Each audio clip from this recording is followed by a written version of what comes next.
Bonjour à tous et à toutes. Nous sommes très heureux de vous accueillir au nom de la Suro pour ce webinaire Rééducation de la personne âgée. Nous sommes surtout très heureux de la diversité des participants.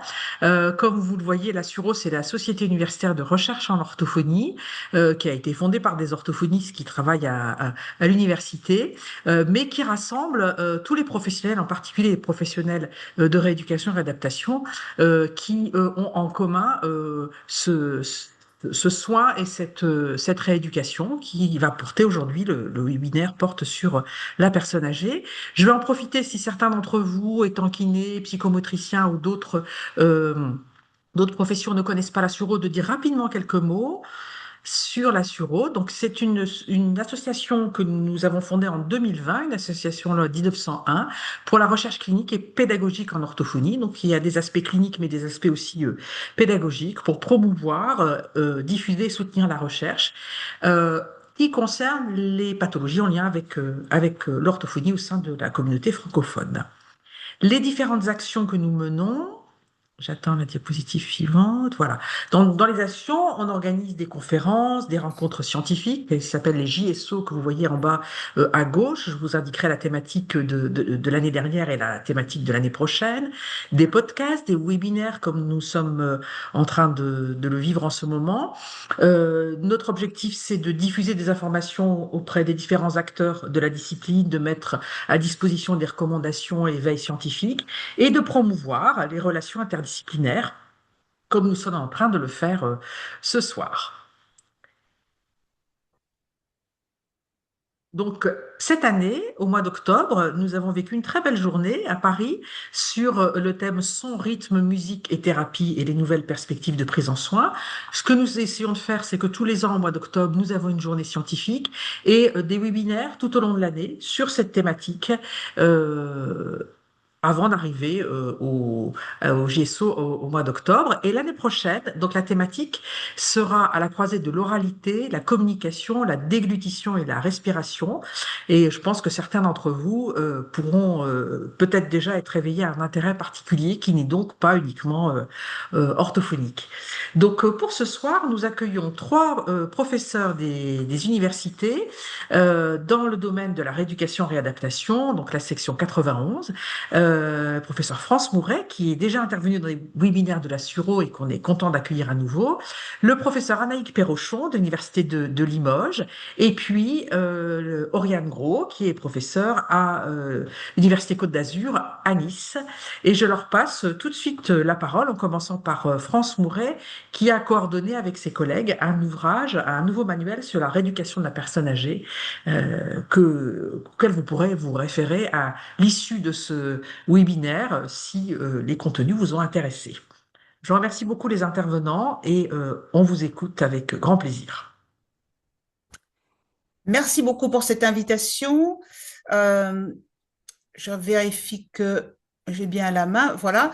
Merci beaucoup pour cette invitation qui nous donne l'occasion donc de parler à la fois de la sortie de ce livre et puis plus globalement de la rééducation qui concerne les personnes âgées. Euh, voilà. Euh, j'ai eu l'immense plaisir et l'honneur, disons-le, de coordonner un certain nombre de collègues dans l'écriture de ce livre. Et la particularité, c'est que nous n'avons pas écrit dans notre coin comme ça, chacun un chapitre, mais nous avons voulu partager un certain nombre d'idées que je vais vous présenter rapidement.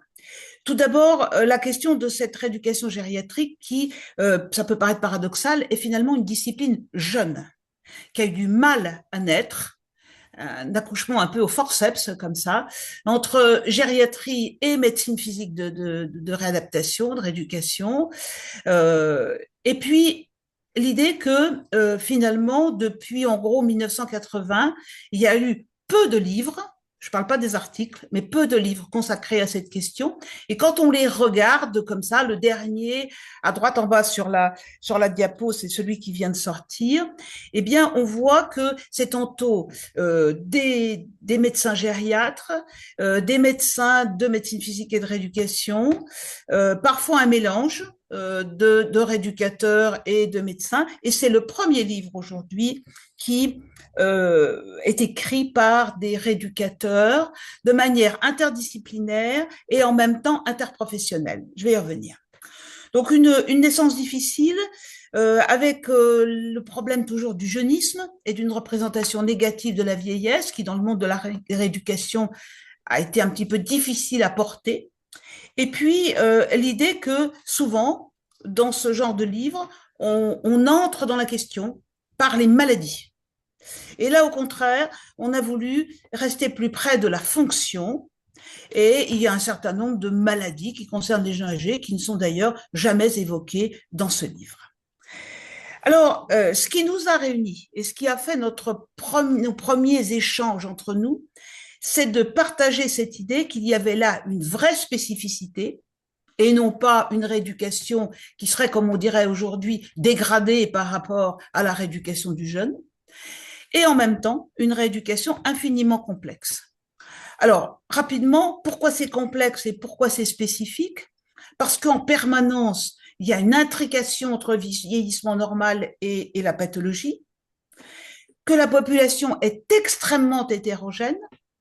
Donc, il faut bien savoir, quand on discute un programme de rééducation, une évaluation, des objectifs, de savoir de qui on parle, de sujets peut-être fragiles, mais peut-être pas.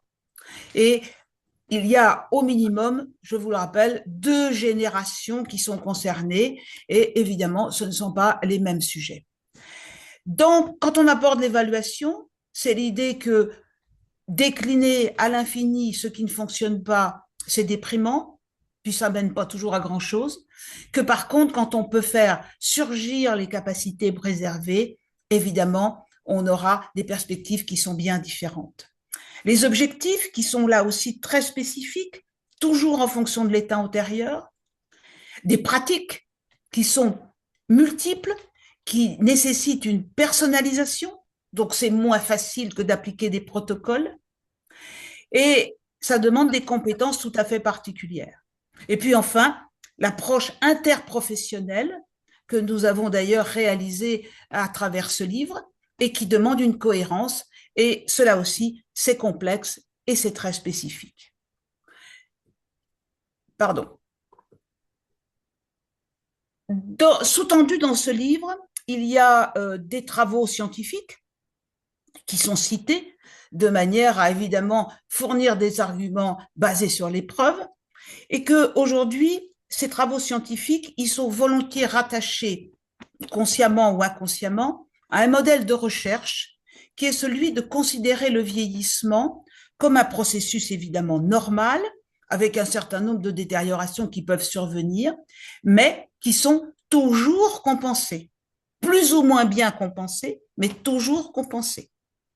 Et donc, aujourd'hui, un certain nombre de laboratoires de recherche en France qui travaillent sur le vieillissement essaient, et ça peut vous paraître un peu curieux qu'on ait attendu tout ce temps pour le faire, mais de mieux comprendre comment finalement vieillissent les fonctions motrices à la lumière surtout de ce processus dit de compensation. Alors, on a considéré que dans ce livre, on faisait appel à un autre regard. Et j'ai envie de dire que ce livre, il n'est pas, donc je vous le disais, une approche à partir des pathologies. Donc il y a des pathologies qui vous manqueront peut-être à la lecture de ce livre, peut-être. Et surtout qu'il n'avait pas vocation forcément d'être exhaustif. On pourra revenir sur cette question si vous voulez. Par contre, il est complètement interdisciplinaire à la façon de la section CN du 91 et interprofessionnel. Il est à tout moment éclairé par les sciences humaines, et ça en fait la richesse évidemment, et en même temps tourné vers la formation avec les vraies questions de savoir pourquoi finalement au départ les étudiants ne sont pas forcément passionnés par la rééducation gériatrique. C'est un apport de connaissances qui à tout moment mêle le cognitif et le moteur, et vous allez en entendre parler à nouveau dans un instant. C'est aussi une volonté de déconstruire des stéréotypes qui, on le sait, sont extrêmement insidieux dans le soin et en rééducation en particulier, conduisant à des comportements tout à fait agistes. Et puis enfin, et bien sûr, nous sommes en particulier tous les trois des universitaires attachés à prendre en compte des données scientifiques récentes. Voilà, je vais terminer en vous disant que les idées qui sous-tendent ce travail sont fortement reliées à une idée de réversibilité fonctionnelle. Pour que vieillir, contrairement à ce qu'on nous raconte en permanence, n'est pas forcément un problème, mais véritablement une chance. Et quand les rééducateurs s'accrochent à cette idée pour construire à la fois leurs évaluations et leurs traitements, les choses commencent à prendre du sens. Et qu'il y a là pour l'ensemble des professionnels un vrai challenge, confronté évidemment à la révolution démographique, que vous connaissez bien, mais aussi à toutes ces vulnérabilités liées à la santé, c'est-à-dire des gens qui sont traités, qui sont, semble-t-il, plus ou moins guéris après une phase aiguë, mais qui conservent des fragilités qui parfois font le lit de la dépendance à terme. Voilà, c'est avec plaisir que je donne la parole à ma collègue Oriane Gros. Merci beaucoup, France.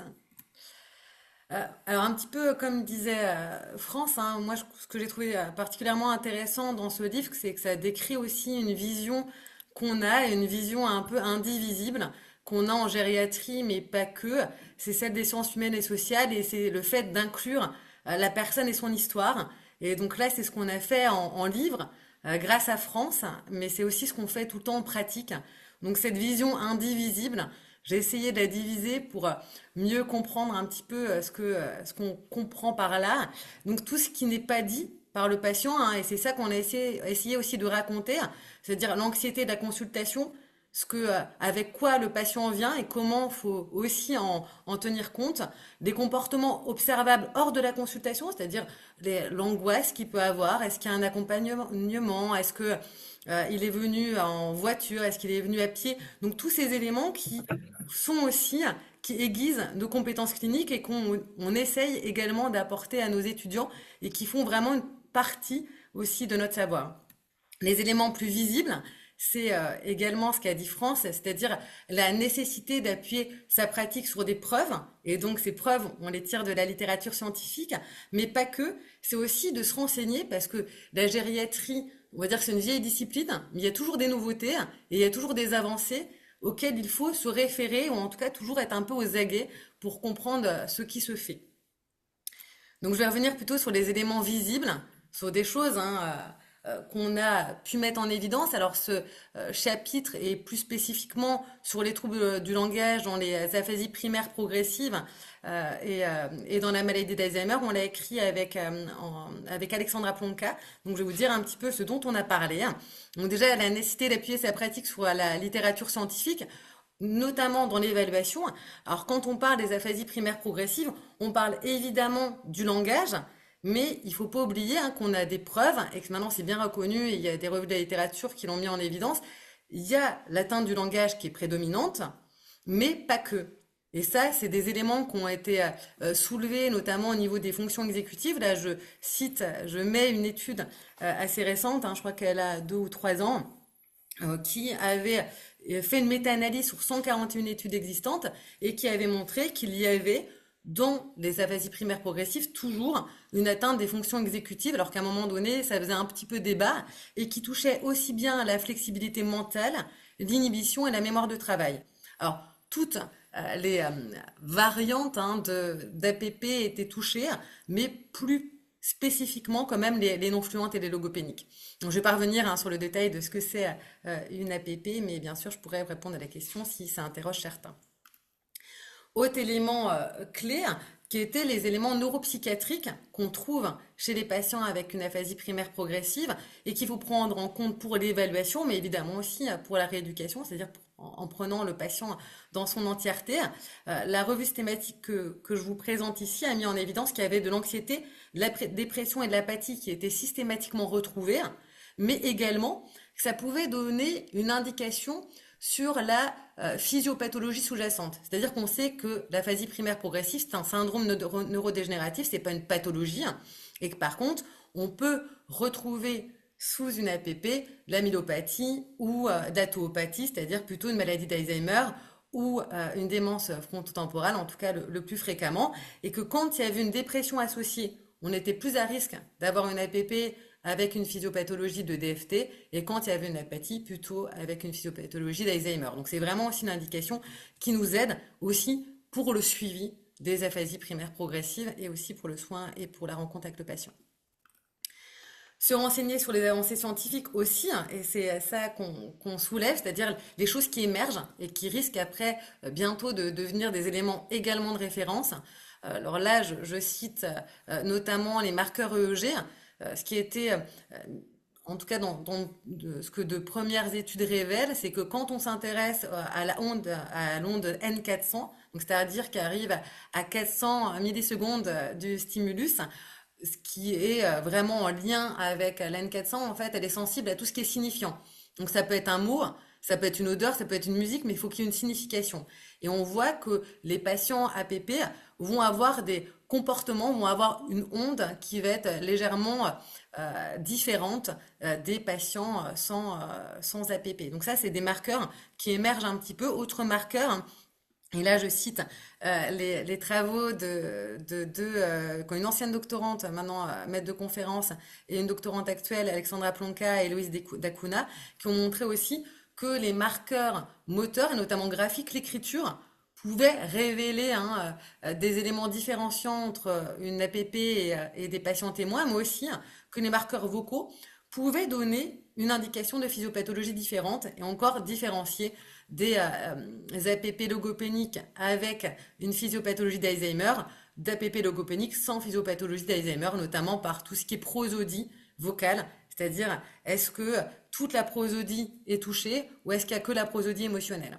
Donc tous ces éléments-là, il faut, je pense, y être attentif parce que c'est aussi des marqueurs futurs. Sur la rééducation, c'est de la même manière, hein, on est revenu sur la littérature scientifique et sur les preuves actuelles. On sait qu'il n'y a pas de prise en charge pharmacologique sur le syndrome qu'est les APP, mais qu'il y a de plus en plus de preuves d'efficacité qui sont démontrées de la prise en charge orthophonique et que différentes approches ont référencé. Alors elles sont beaucoup plus détaillées évidemment hein, dans le livre, mais là j'ai mis les principales, c'est-à-dire soit basées sur le trouble, soit compensatrices ou soit via l'éducation thérapeutique. Et qu'au niveau des rééducations basées sur le trouble, on voit un certain nombre de preuves d'efficacité, que ce soit sur le traitement sémantique seul, sur le traitement phonologique ou dans la combinaison des deux. On a par contre un manque de consensus sur la généralisation et la durée de l'effet, et on voit qu'une généralisation est sûrement plus probable chez les APP logopéniques que chez les autres types d'APP. Au niveau des techniques plus dites compensatrices, là c'est notamment par rapport au lien, donc toujours on prend le patient et son entourage, hein, le lien avec les aidants, donc c'est très utile dans la communication avec les aidants, notamment dans les APP sémantiques où on sait que la communication peut être complexe, mais les nombres de recherches demeurent quand même limités, mais risquent, et on l'espère, de se développer grâce à l'essor notamment des nouvelles technologies. Alors toujours sur se renseigner sur les avancées scientifiques, on parle de plus en plus de la TDCS dans les aphasies primaires progressives et on a aussi de plus en plus de preuves d'efficacité. Là, 3/4 des études montraient qu'il y avait un effet significatif sur la dénomination avec aussi des effets de généralisation et des effets plus longs. C'est-à-dire qu'on pouvait avoir des effets jusqu'à 12 semaines, ce qu'on ne retrouvait pas forcément dans la prise en charge seule. Donc combiné à la prise en charge orthophonique, la TDCS montre des vrais éléments d'efficacité et surtout de durée d'effet. Donc c'est quelque chose aussi sur lesquels on doit s'intéresser. Là, dans cette étude que je mets, qui est sortie très récemment, hein, vu que c'était cette année, c'est une revue de la littérature qu'a fait Loïs Dacuna, ce qui a été mis en évidence, c'est que la TDCS, donc la stimulation transcrânienne à courant continu, c'est-à-dire on le voit, hein, il y a une cathode et une anode, et on met du courant qui est environ 1 à 2 ampères pour stimuler certaines zones cérébrales, permettait, combiné à la rééducation orthophonique, d'avoir une meilleure production orale, et que cette production orale pouvait aussi s'évaluer par les marqueurs vocaux et donc par les marqueurs de pathologie. Donc on voit que c'est un petit peu aussi un cercle vertueux sur ce qui sont les avancées au niveau scientifique dans l'évaluation et ce qui sont des avancées scientifiques au niveau de la rééducation. Évidemment, et c'est sur ça que je terminerai, même si là je vous donne beaucoup d'informations scientifiques et je vais peut-être un petit peu vite sur des éléments clés du livre et de ce qu'on a pu amener, ce qu'on a voulu vraiment faire aussi, c'est justement tout transcrire l'histoire du patient. Et je remercie encore France pour ce joli challenge, parce qu'en fait quand on écrit des, beaucoup d'articles scientifiques, on a du mal parfois à revenir à notre clinique et à redire, bon bah voilà ce qui se passe avec le patient, ce que je fais avec le patient. Et c'était à la fois un exercice d'écriture, mais aussi un vrai questionnement sur sa propre pratique et sur comment le patient nous perçoit et comment on perçoit le patient. Et avec tous ces éléments, c'est-à-dire la relation de soins durant l'évaluation, cet aspect de se mettre aussi à la hauteur du patient, d'imaginer aussi ce qu'il ressent pour limiter les effets anxiogènes, notamment de l'évaluation. La prise en compte des aidants, hein, on sait aussi que l'aidant maintenant a un rôle qui est reconnu et qu'il faut aussi mettre en avant. Il faut leur rappeler aussi qu'ils peuvent avoir des aides au niveau financier ou aussi des aides à domicile pour les soutenir et qu'il y a des centres aussi de référence hein, qui existent pour ça. Je pense notamment chez nous au centre Créapolis. Mais aussi de recourir à des techniques complémentaires et notamment pour tout ce qui est sentiment de dépression ou anxiogène, ne pas hésiter à recourir à des environnements qui peuvent être un petit peu calmants et notamment basés sur l'art. Et c'est tout ça qu'on a essayé aussi de retranscrire. Alors pour finir, moi la curiosité que j'avais, parce que justement je trouvais que l'exercice d'écriture était pas simple, justement de vouloir aller au-delà que juste des éléments scientifiques. Donc je me suis dit, je vais regarder un petit peu ce qui est dit comme avis. Bon, il est tout récent, hein, ça date de quelques mois, donc il n'y en a pas encore beaucoup. J'en ai trouvé un.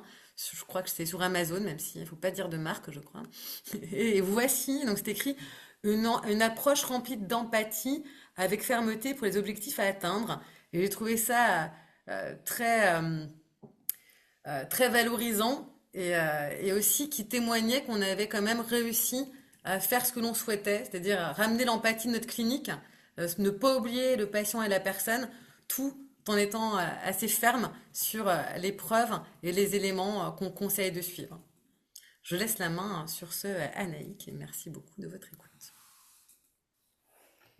Du coup, je vais enchaîner. Bonjour à toutes et à tous. D'abord, merci à la Suro pour l'invitation, pour échanger sur un des chapitres d'ouvrage de ce livre. Merci à France pour la proposition de justement contribuer à travers le rôle des APA, des enseignants notamment en activité physique adaptée.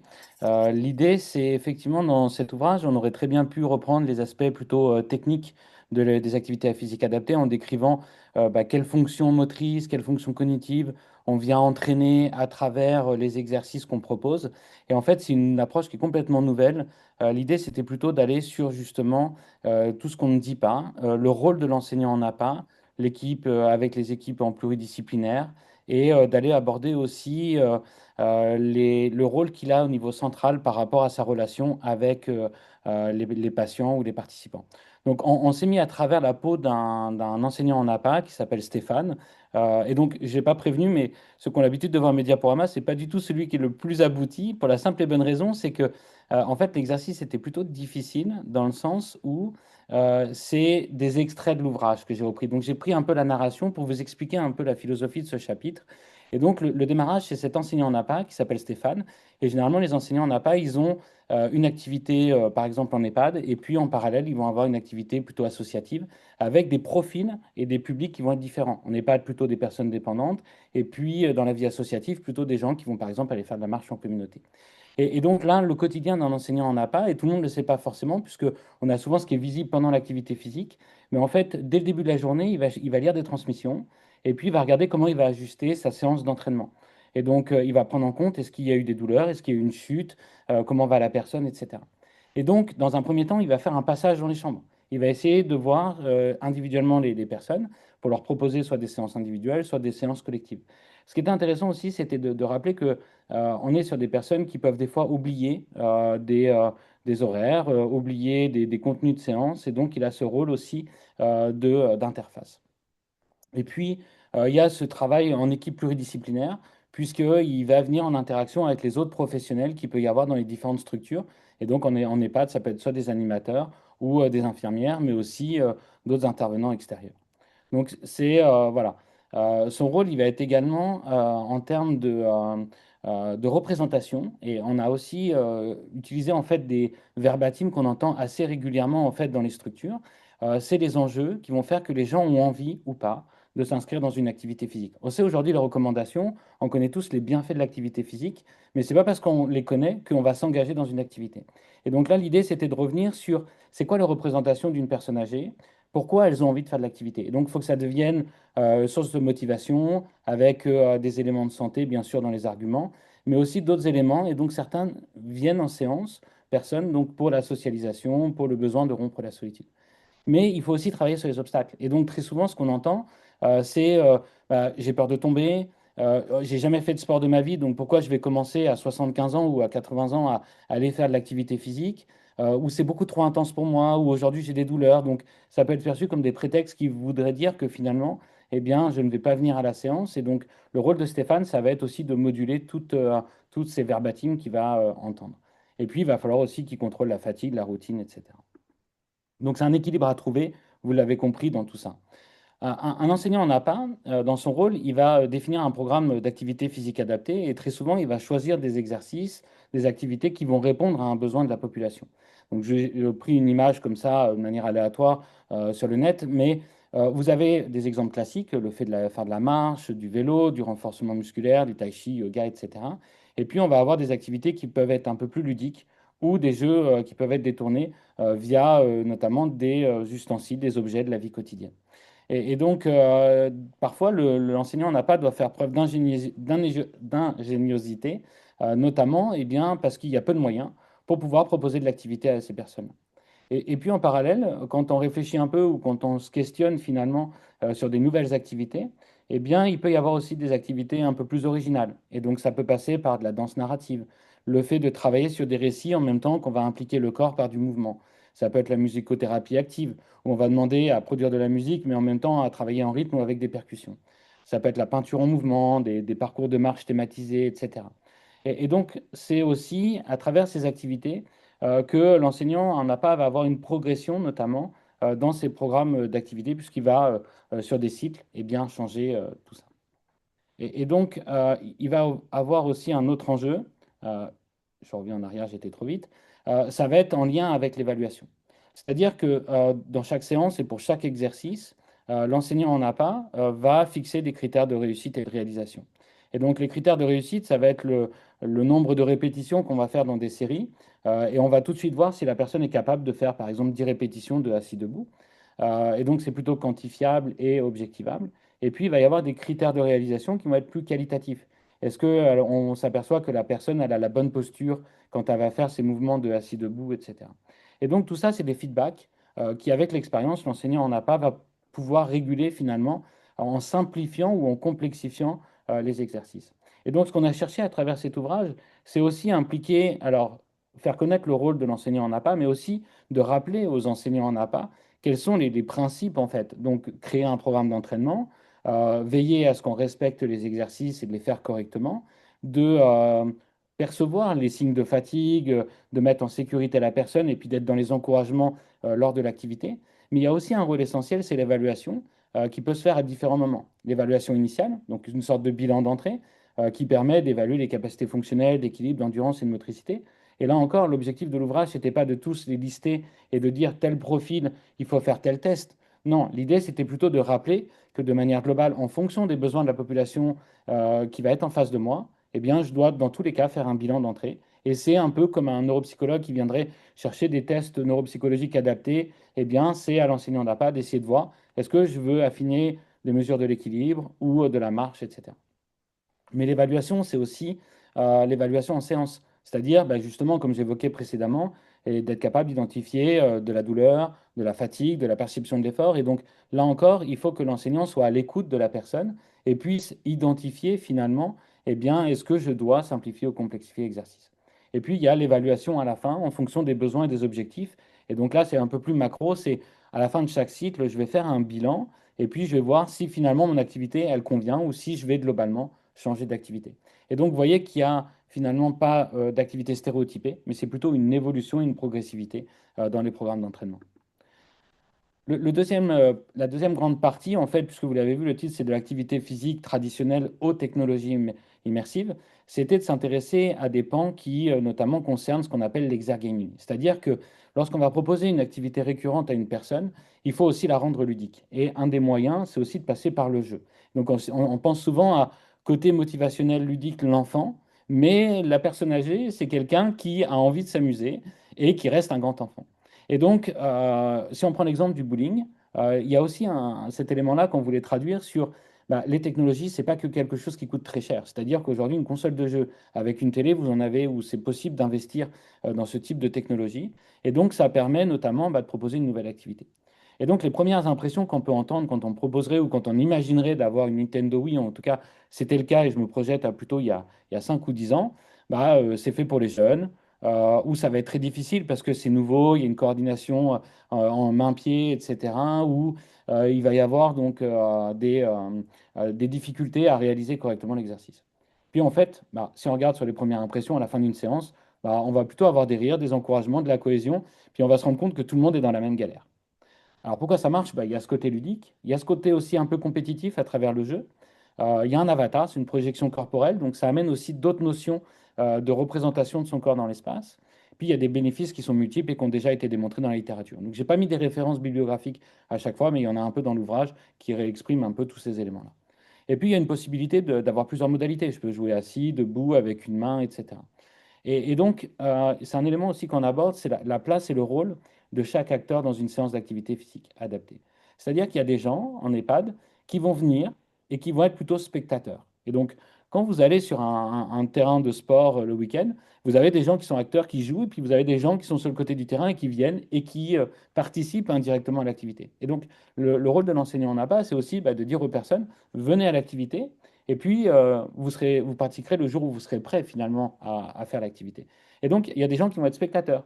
Puis dans notre histoire, il y en a un, et ben, en fait, il vient aux séances et puis d'un coup, il se rend compte que il essaye une fois, il lance la boule de bowling et en fait, il se rend compte qu'il est très fort. Et puis ça devient un peu la mascotte finalement bah, de l'EHPAD, puisque bah, à la fin et ça, il y en a de plus en plus d'organiser des événements avec en fin de cycle un événement social de compétition entre EHPAD. Puis finalement, au début, il ne voulait pas jouer et puis à la fin, bah, il se retrouve à gagner la finale. Donc c'est pour exprimer en fait tous les acteurs et puis il y a la famille autour. Donc voilà, c'est pour contextualiser à travers notamment cette notion de nouveaux programmes. Et puis, bon, il faut convaincre la direction, bref, vous l'avez compris, c'est plus global. Le dernier point que je voulais évoquer, c'est l'exergaming, l'historique.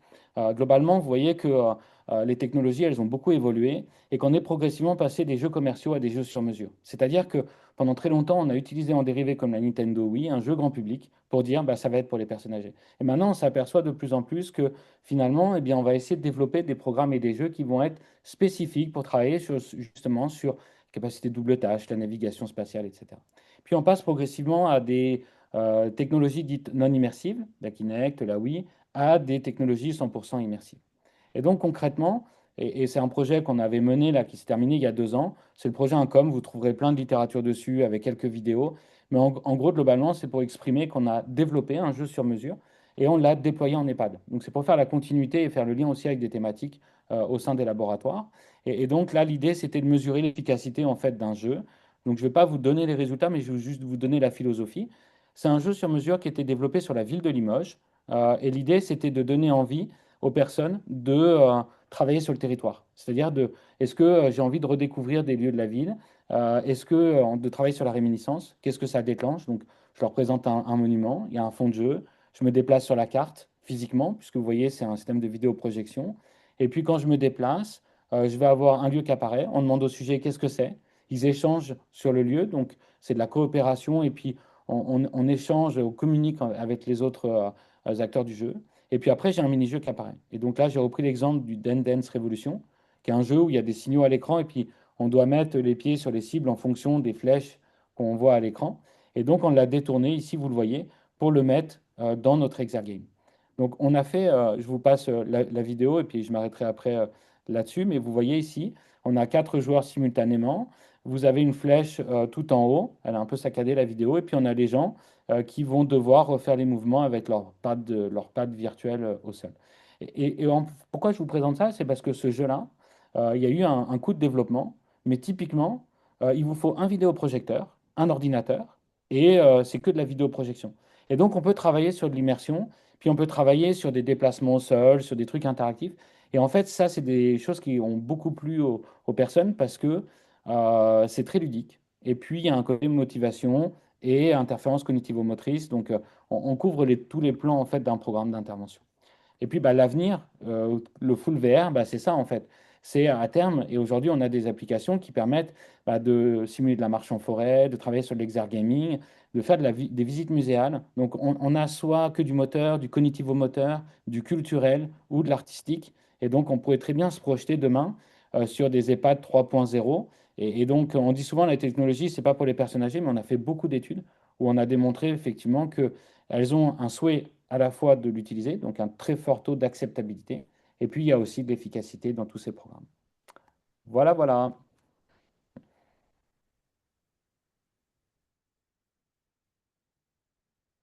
Merci beaucoup pour cette belle présentation qui donne vraiment envie de lire le livre. J'ai une première question de Jean-Philippe Gop qui nous demande si la neurostimulation présente ou pas des dangers, notamment pour les patients apathiques. C'est une question probablement pour Oriane. Non, non, la TDCS justement a montré des effets aussi sur l'apathie. Et ça, on l'a montré également, nous on l'a utilisé également avec des effets aussi visibles, notamment sur les marqueurs vocaux. Donc pas du tout au contraire, hein, ça peut être préconisé, la TDCS, pour les patients apathiques. C'était d'ailleurs beaucoup utilisé aussi dans la dépression en amont. Donc c'est venu ensuite sur les APP. Est-ce que d'autres personnes souhaiteraient poser des questions à nos trois intervenants?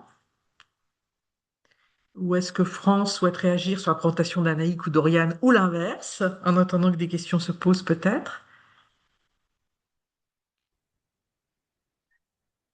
Je veux bien réagir aux présentations de mes deux collègues. J'étais très heureuse de les entendre parce que c'était vraiment dans cette cohérence dont on parlait dès le départ, avec des points de départ qui étaient effectivement très différents, voire des cultures au départ qui pouvaient être différentes. Et on s'est parfaitement retrouvés dans ce qu'évoquait Oriane, c'est-à-dire de sortir d'une écriture scientifique sans pour ça aller, mais je le dis sans aucun mépris, hein, vers une vulgarisation qui aurait été peut-être trop facile.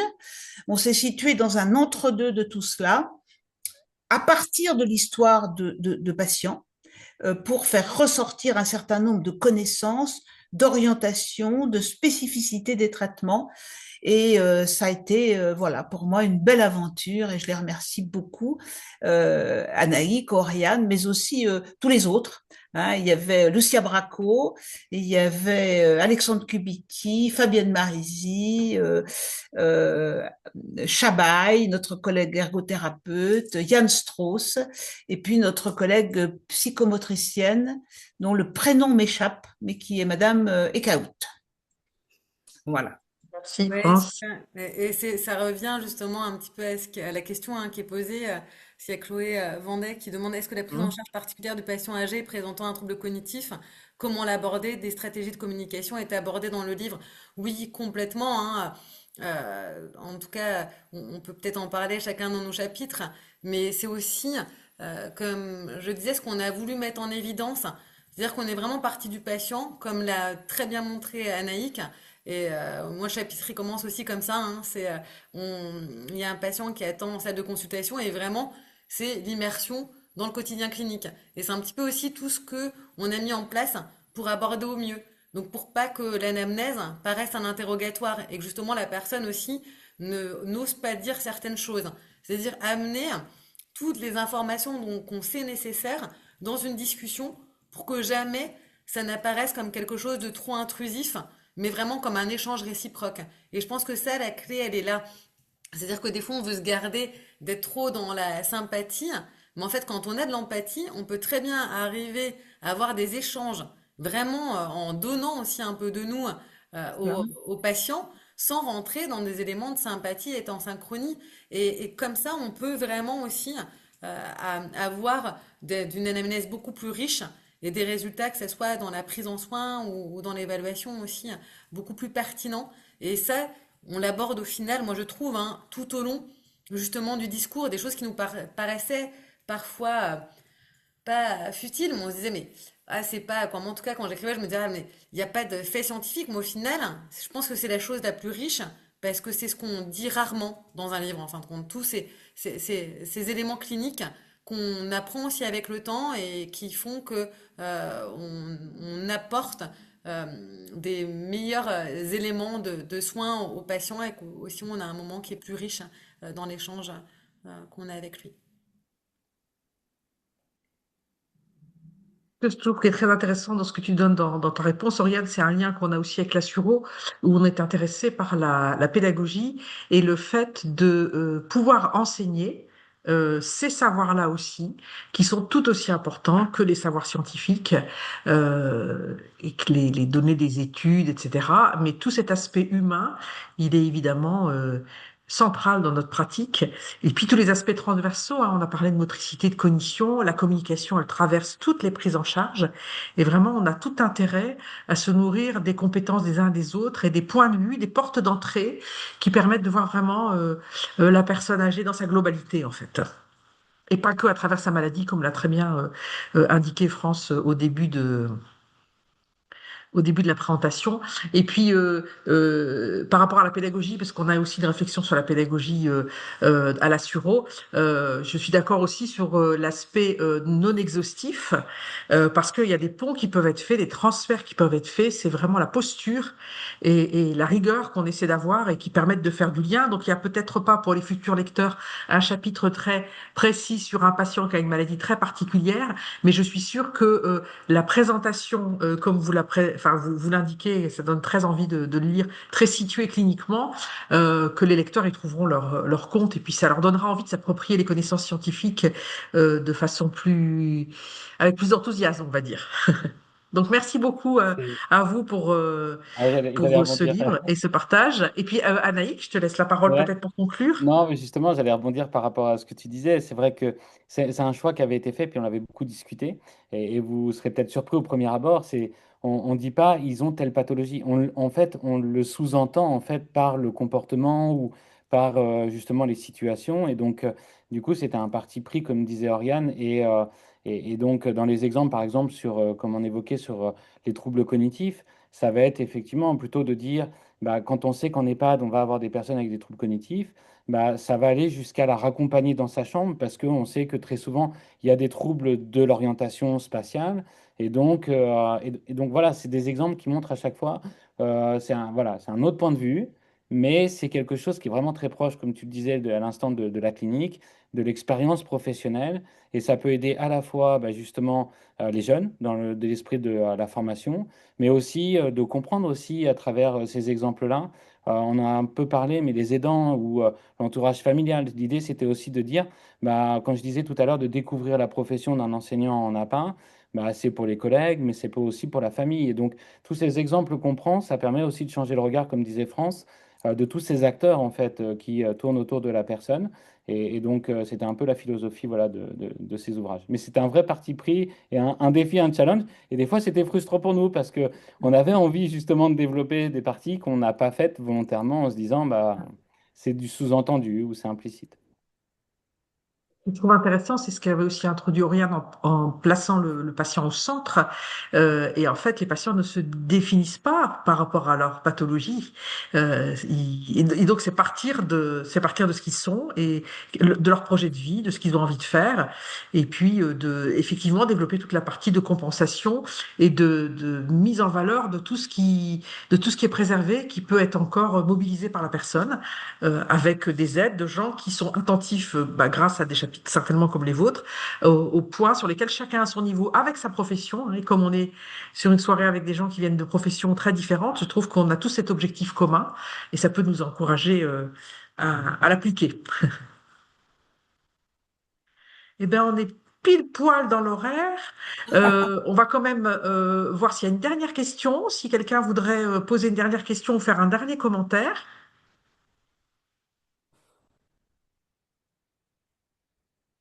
Eh bien, si c'est Si pas vous le cas, permettez, oui, pendant que vous allez-y, regardez allez-y. s'il y a des questions, euh, pour revenir sur ce que vous disiez dans les préoccupations du Suro par rapport à la pédagogie et à l'enseignement, il y a dans le livre un chapitre particulièrement intéressant sur la formation euh, qui montre à la fois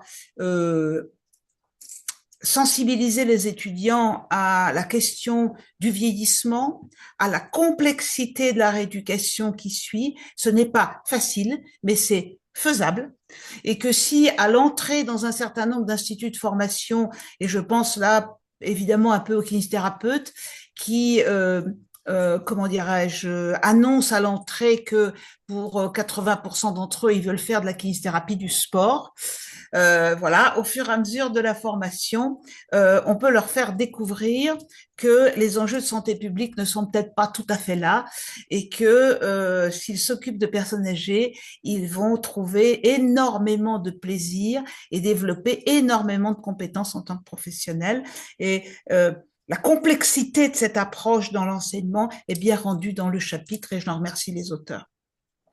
Merci beaucoup pour cette mention et puis pour ce webinaire qui était passionnant, qui j'espère donnera envie aux personnes qui l'ont écouté de lire l'ouvrage et puis d'avoir un partage interprofessionnel comme on l'a eu ce soir. Un grand merci à France, Anaïk et Oriane et puis à Florence qui a organisé le webinaire. Et puis à bientôt pour des prochaines manifestations de la Suro. Merci beaucoup à tout le monde. Merci à tous. Bonne soirée. Bonne soirée. Au revoir.